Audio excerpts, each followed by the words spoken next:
මේ වගේ drone shot එකක් Google Flow use කරලා හදාගමු.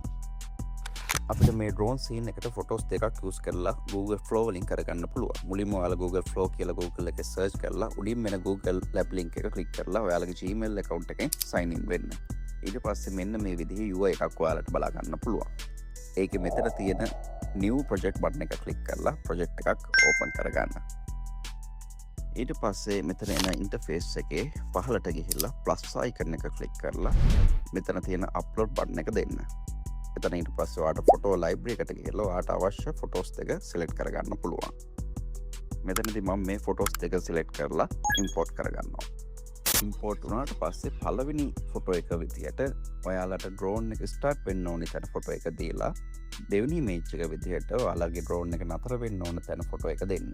මේකදී ඔයාලට free දවසට හම්බෙන්නේ credits 50ක් විතරයි.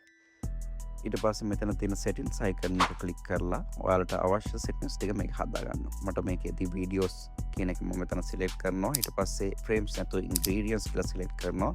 ratio එක 9:16 දෙනවා. model එක විදිහට මම omni flash කියන එක හිමම තියනවා. ඊට පස්සේ ඔයාලා මෙතන time එකයි variations ගානයි වැඩි කරන්න ඔයාලගේ මේ credits කැපෙන ගාන වැඩි වෙනවා. ඒක මෙතන මේ පහළ තියෙන generate in will use කියන තැනින් බලා ගන්න පුළුවන්. දැන් මෙතන මම මගේ time එක විදිහට 8 seconds දීලා variations ගාන එකයි කියලා දීලා save කරගන්නවා.